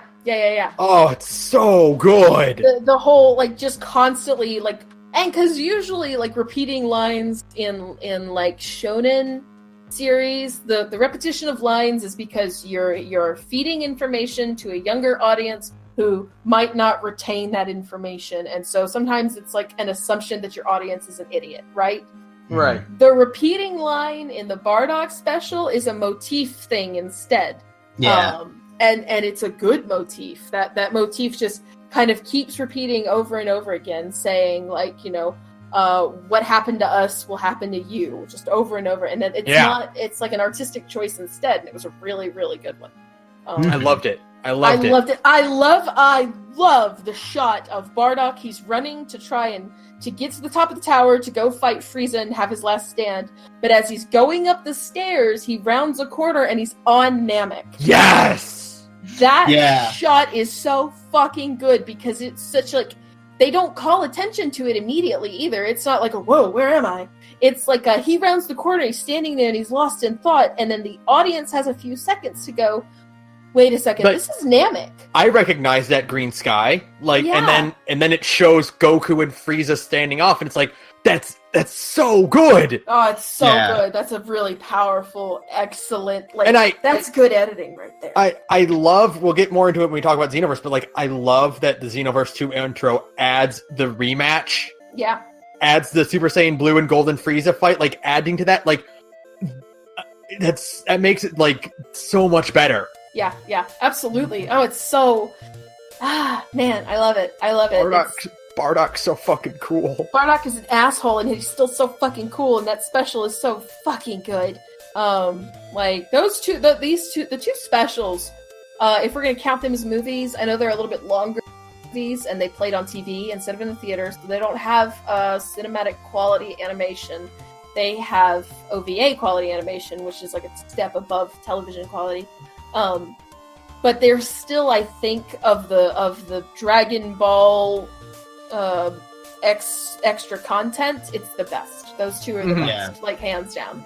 I think History of Trunks is better. I know, Ben, you think that Bardock Special is better, which is fine, because it's still really good. Yeah.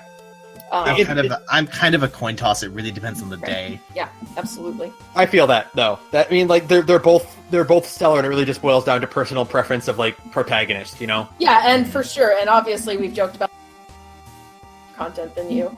Yeah. And like even though the Bardock special ends in like a really fucked up way, it kind of has like a better ending, and it's not quite the same degree of dark that History of Trunks is. Like it's not the same kind of dark, even though it is still dark. So and I just really like History of Trunks, but I think they're both the best external DBZ content. Right, for sure. I mean, they're better than all of the movies. I like a lot of the movies, but those two things are way better than the movies.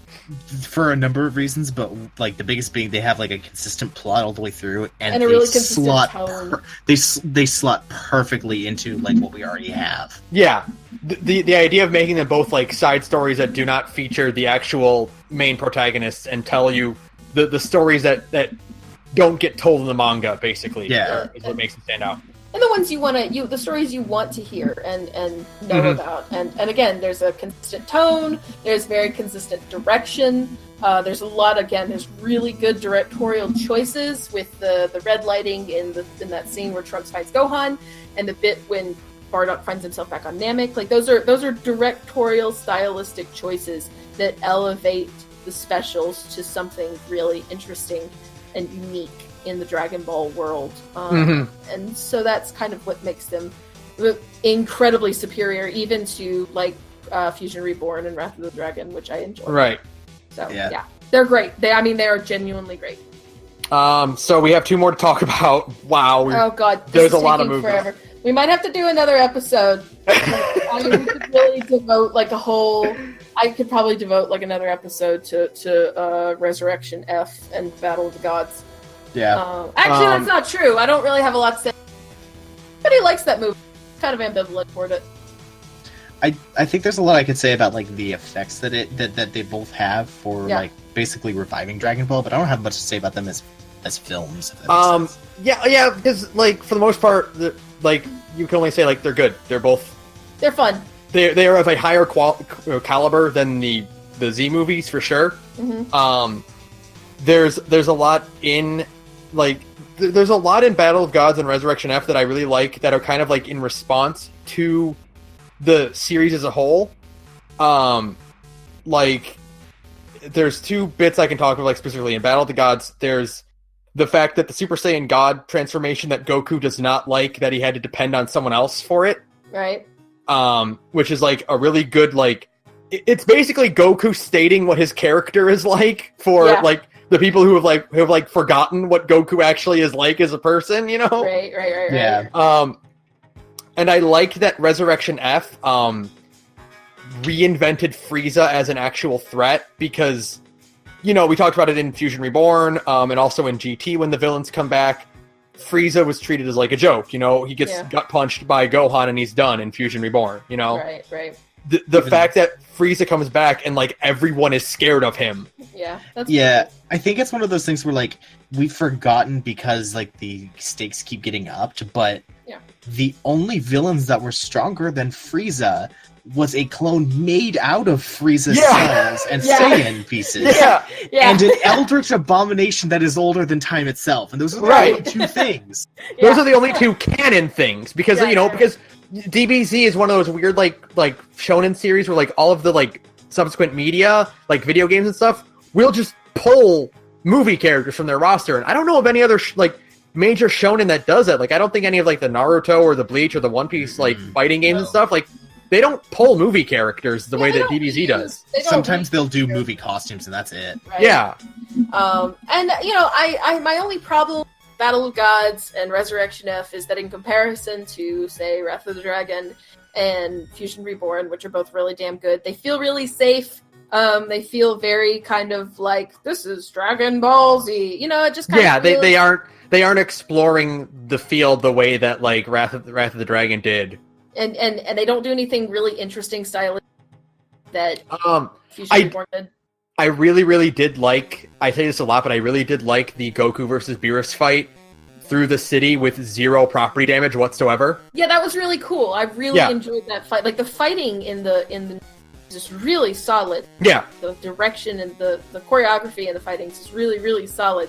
But I feel like plot-wise, it doesn't do anything really interesting. It feels very safe, and it kind of feels just kind of fun, which is fine. I mean, fun is totally fine. I have no problem with it. But, safe, I think, is the best word for those two. It's very safe. They're safe because it was Toei trying to reboot Dragon Ball for a new generation of fans. They succeeded, but they did kind of go a little lowest common denominator with them.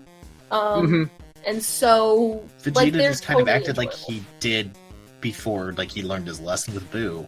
Yeah, he's still kind of fun. I love that's my scene because I'm a dirty fangirl who loves that pair. Until I die, you bury me in a shirt that says "I love Veggie Bowl." I really do like the overall concept of Goku and Vegeta hanging out and sparring with Whis and Beerus. Yeah, Whis and Beerus are the best. Whis and Beerus are the best additions to Dragon Ball in like years. Ever. Years. They are fun and they're enjoyable and they're just douchebags and I love them. They're great. So like, it's not saying that I dislike Battle of Gods and Resurrection F because I don't. When I was watching them, I was totally into it. I was having a really good time the whole time. But they just said they feel safe. They feel a little bit more kiddish. They are designed. Like you said, they're designed to reintroduce people to Dragon Ball as a series. It feels and this is on Twitter is thing. It feels like it was made for children because it's made for children. Yeah. It's definitely DBZ as made for babbies, and depending how you feel about that, that's fine. I don't know. But in general, I mean, they're fun. They're fine. They're good. The fighting in Resurrection F is really good. I would love if they also did this for the Zamasu arc. If they made a movie adaptation of like the same quality as Resurrection F. If they had do that for Zamasu, I would be so on board with that. I would love a Goku Black arc movie to kind of condense things and to give it better animation because Goku Black arc is really great, but it's really weak. I really liked that they reintroduced a bunch of characters for Resurrection F. That's the best part of Resurrection F. Roshi and Tien and Krillin got to do things. They didn't get to just job like Tien. Yeah. I was shocked to see Tien. I was more shocked to see Tien than I was to see Roshi. Mm-hmm. Yeah. Because, Roshi's been, a joke character the whole time. Yeah, but Roshi's been, around, and, Tien, really dropped off for a while. And the fact that he is back, and he gets to really, show off in this. He gets to be really cool, and he fights, and he does really well. He has a cool new design that's really unique. It's not just a gi, it's, a cool, Chinese, martial arts outfit, and I really dig it. And he gets to do interesting things. So that sequence of the not Gokus versus the 1,000 man army is really, really good. Yes. Mm-hmm. It's really fun. Yeah, seeing them really work, showing off. Getting to reintroduce yourselves to these characters who you haven't seen in action for a while. Mm-hmm. Fucking Piccolo throwing his weighted clothing at some guy. Yeah, and then punching him into another guy, which is awesome. Krillin using the Destructo Disc to drop a mountainside on a bunch of dudes was excellent. Those little things are great. I also really did like that out of that group, before Goku and Vegeta showed up, that Gohan was the only one with hair. Everybody else is bald. Yeah. Even half of the Frieza Force, for that matter. Yeah. The only thing I did miss, and I understand why they didn't show it in Resurrection F, because it would just be adding more that necessary. But I did like that the super adaptation of it brought Ginyu back too. I thought that was hilarious. It was really funny, but also it's really sad that they brought him back just to actually off him. Yeah, just to put that nail in the coffin. But yeah, I mean, leave Ginyu alone. He's just a weird frogman. He just wanted to make Frieza happy. Yeah. Leave leave Ginyu alone. I did. I thought it was kind of like oddly sweet that Frieza was like genuinely happy to see Ginyu again. I know. Frieza's punishment in hell was hilarious. Yes. I liked that once again. It's fucking Emperor Pilaf's fault. Of course.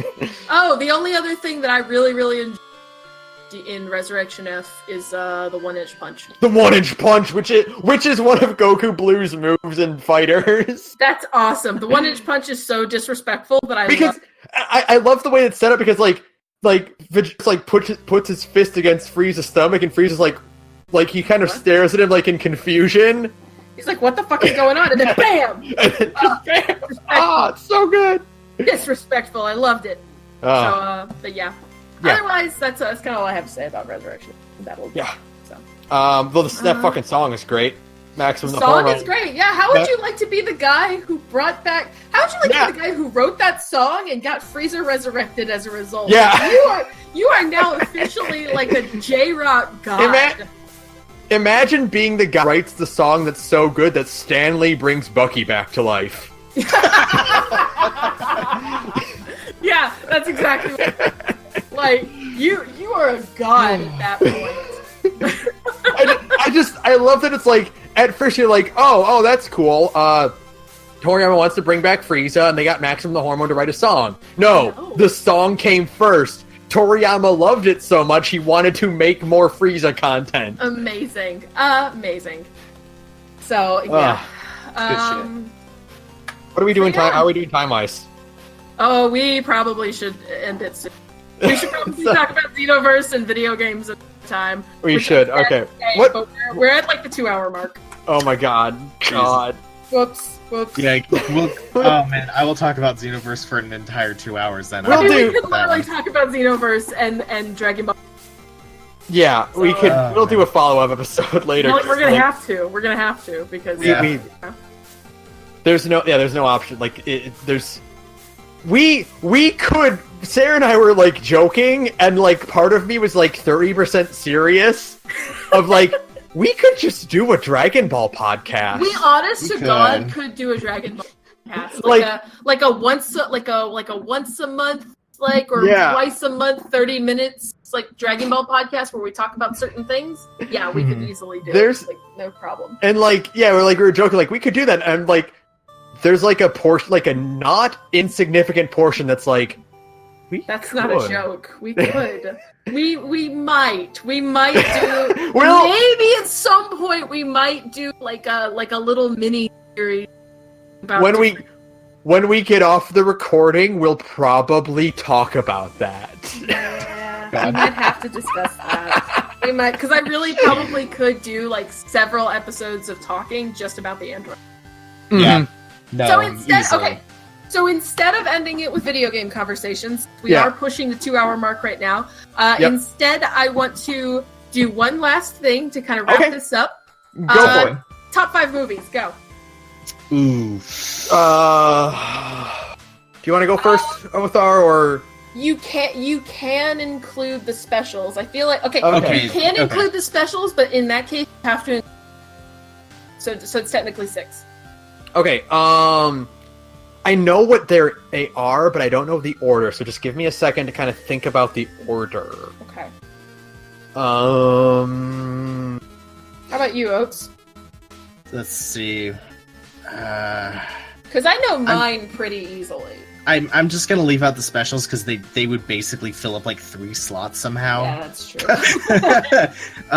So I think I'll go with, let's say, World's Strongest, Wrath of Dragon, Tree of Might, Resurrection F. No, Battle of Gods, and then Resurrection F. So Resurrection F is your favorite or your 5th? 5th, sorry. Okay. So we're starting with your favorite and then working your way backward. Okay. Favorite.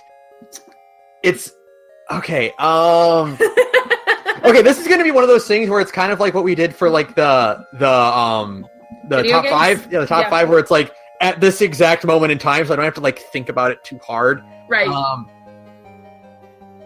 I'm gonna say my favorite. Oh God. Come on, dude. Time's ticking. Just get it out. At this moment, Resurrection F is my favorite. Okay. That's acceptable. That's totally fine. Resurrection F, BoJack. Okay. Cooler. Okay. God damn it, I forgot those two. Tree of Might. Okay. Bardock Special. So Bardock Special is your fifth favorite? Fifth favorite. And then the sixth, I'm gonna say, is Fusion Reborn. Acceptable. Okay. For me, it's History of Trunks is number 1. Number 2 is... right now, it's Wrath of the Dragon because of... No, right now, it's BoJack because BoJack is more complete. Number 3 is Wrath of the Dragon because it's good, but it needed more time to breathe. Number 4 is Fusion Reborn. And number 5 is Resurrection F. Okay. I think that's a good, because there's other movies that I like more than Resurrection F, but they're also really flawed. Resurrection F as a whole is just a really solid movie. So yeah. But and then honorable mention is obviously Bardock Special. But you can kind of put the specials together as like one thing, but History of Trunks for me is like is probably my favorite piece of DBZ content, just for how well rounded it is. Absolutely. So yeah, there you go. That's wow. It ended up being the Dragon Ball Z movie podcast instead. We might have to do a different title card than what. I'll have to whip up a new one. We might have to think of a different one. We should do. Oh, okay. No, I'm not gonna put it. Well, because if you're listening to it already, then you've seen the title card. What you should do is you should take the Fusion Reborn poster and then just put Janemba's face over everybody. It'll be Fat Janemba. I'll do Fat Janemba over everybody. Janemba on everybody. Yeah, that's good. Yeah. So that's my suggestion. Okay, I'll probably do that then. I think we're done. Yeah. Wow. Hey, I love Dragon Ball Z. Shit.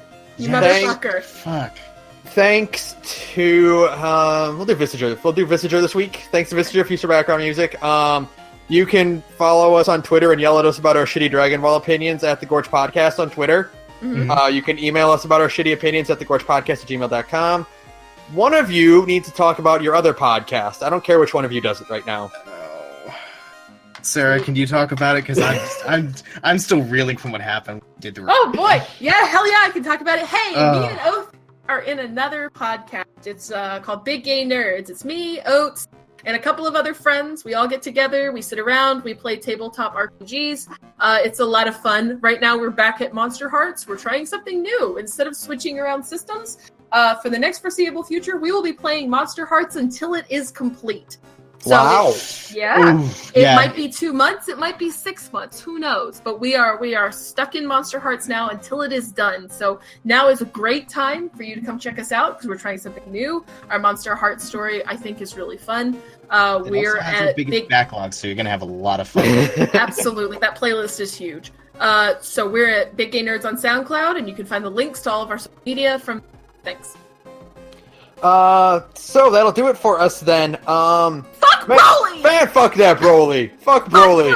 I've been waiting for that all day. Fuck that movie! I hate Broly. He sucks. Basketball-sized shoulders. His fucking shoulders and his shitty-ass design. Man, I had out of his key manipulation. So I have a Broly action figure, or I had back in the day. He's one of the ones with like the detachable arms, and boy howdy does he look funny without his giant arm. Broly skipped leg day. Yeah. Fuck Broly. Fuck Good Broly. night, everyone. Good night. Good night.